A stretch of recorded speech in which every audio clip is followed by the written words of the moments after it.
இயேசுவில் அன்பு சகோதர சகோதரிகளே, ஆண்டவர் நாமத்திற்கு சோத்திரம். தினம் ஒரு ஜப வழியாக பேசிக்கொண்டிருப்பது உங்கள் அன்பு சகோதரன் பிரபு.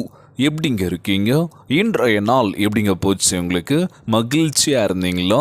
எப்பவுமே சந்தோஷமா இருங்க. நம் ஆண்டவராகிய இயேசு கிறிஸ்து நம் ஜெபங்களையெல்லாம் கேட்டு நம் அனைவரையும் ஆசீர்வதிக்க போறாரு.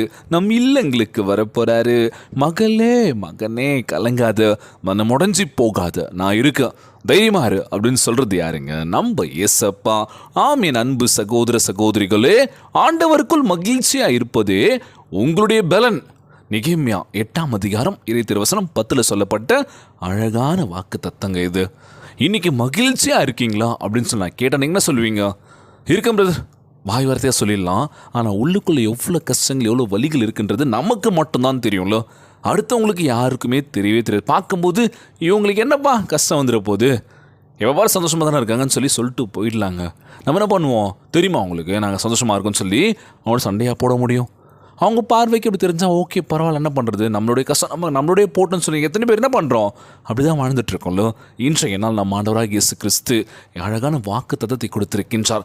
ஆண்டவருக்குள் மகிழ்ச்சியாக இருப்பதே உங்களுடைய பலனாக இருக்க போகின்றது. நம்ம ஆண்டவர் சந்தோஷத்தினால் இருந்திருக்கின்றார். பரிசுத்த ஆவியானவரோ அந்த சந்தோஷத்தை அருள செய்கின்றார். வந்தீங்களா? அழகான வார்த்தை பாடு. இன்னொன்று என்ன கொடுத்துருக்காங்க அப்படின்னா, என்னிடத்தில் விசுவாசமாக இருக்கின்ற எவனோ அவன் உள்ளத்திலிருந்து ஜீவ தண்ணீருக்குள் நதிகளாய் ஓடுவான் அப்படின்னு சொல்லி போட்டிருக்குங்க. யோவான் 7ஆம் அதிகாரம் 20 நதியாய் ஓடும். பார்த்தீங்களா? நீங்கள் ஆண்டவருக்குள்ள மகிழ்ச்சியாக இருக்கின்ற பொழுது, விசுவாசமாக இருக்கின்ற பொழுது பார்த்துக்கலாம்டா, ஏசப்பா என் கூட இருக்காரு, அவருக்கு நான் என்னை பற்றி தெரியும், அவர் தெரிஞ்சால் போதும்ல. நம்மளை படைத்த ஆண்டவராக இயேசு கிறிஸ்து எப்படி இருக்க போகிறோம், வாழ்க்கை எப்படி இருக்க போகுதுன்றது அவர் முன்னே எழுதி வச்சுட்டார்ல. இப்படி தான் நடக்க போதும் அப்படின்னா அப்படி தான் நடந்தாகணும், மாற்றவே முடியாதுல்ல. ஸோ இன்றைய நாளில் முழு மனசோட முழு ஆன்மாவோட ஜெபிக்கின்ற ஒவ்வொரு வெளியிலும் சில ஆண்டவராக இயேசு கிறிஸ்து நம்மளை மிகப்பெரிய உயர்த்த போக்கின்றார். நீங்கள் யாராச்சும் பார்க்குறீங்கன்னா என்னங்க கேட்பீங்க? எடுத்தோன்னே வாங்க சாப்பிட்லான்னு கேட்பீங்களா? எப்படிங்க இருக்கீங்க, நல்லா இருக்கீங்களா அப்படின்னு சொல்லி கேட்பீங்களா? அவங்க என்ன சொல்லுவாங்க? ஐயோ கேட்குறாங்களே, நம்ம சோக கதையை சொல்லுவோமா? இல்லை நல்லா இருக்கேன் அப்படின்னு சொல்லி கடந்து போயிடுவாங்க. அப்படி இருக்கும்போது இந்த உலகத்தில் எல்லாருக்குமே கஷ்டம் இருக்கும். அந்த கஷ்டத்தை பார்த்து அவங்க பயந்து வாழ்ந்தாங்கன்னா யாருமே வாழ முடியாது. பார்த்துக்கலாம்டா, எதுவும் கடந்து போகும் அப்படின்னு சொல்லி நம்ம கடந்து போனோம் அப்படின்னா எந்த பிரச்சனையும் இல்லைங்க. நம்ம ஆண்டவராகிய இயேசு கிறிஸ்து அதே மாதிரி தானே. எவ்வளோ பாடுகள், எவ்வளோ துன்பங்கள், ஆனால் அவர் நான் தான் பெரியவன், நான் தான் அப்படின்னு சொல்லி காட்டவே இல்லைல்லோ. இறந்தோரை உயிர் செய்தார். காணா ஒரு திருமணத்தில் அங்கே ஒரு அற்புதத்தை செய்தார். நான் தான் செஞ்சேன்ப்பா, ஒரு பெருமை இல்லைல்ல. பார்த்துருக்கீங்களா நீங்கள்? அவர் பண்ண அற்புதத்தில் நான் தான் பண்ணேங்க, நான் தாங்க செஞ்சேன் அப்படின்லாம் சொல்லவே இல்லைங்க.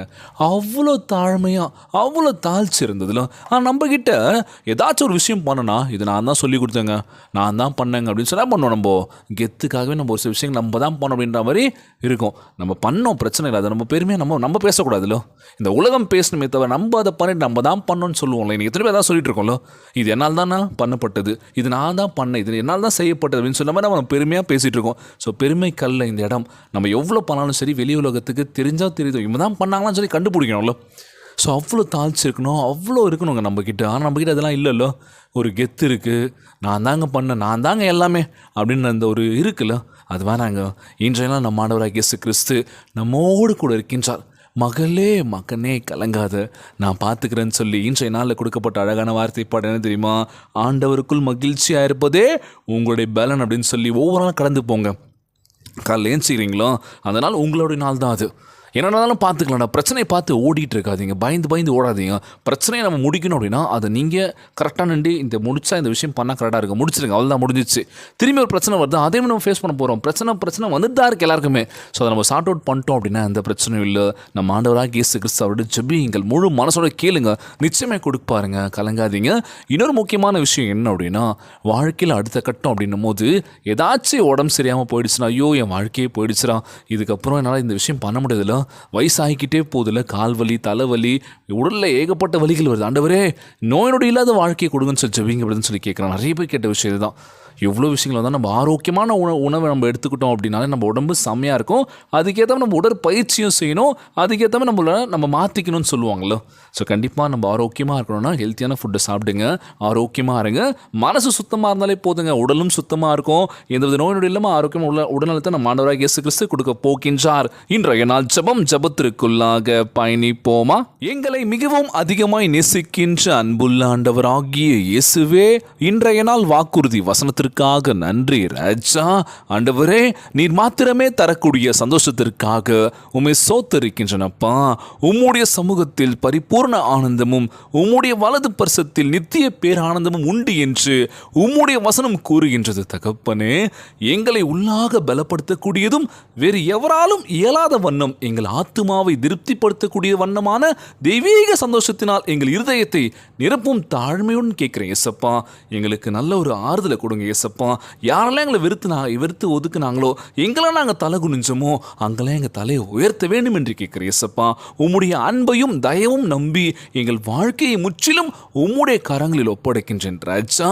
நீர் எங்கள் பேரில் அன்பா இருக்கின்றபடியினால் எங்கள் பேரில் கம்பீரமாய் களி கூறுகின்றது என்பதை அறிந்திருக்கின்றோம் அப்பா. எங்களுக்கு கிடைக்கக்கூடிய சந்தோஷத்தை அனுபவிக்க உம்முடையே வந்திருக்கின்றோம் ராஜா. எங்கள் வாழ்வில் உம்முடைய தேடுதல் நிச்சயமாக இருக்க வேண்டும் என்று கேட்கிறேன் ஏசப்பா.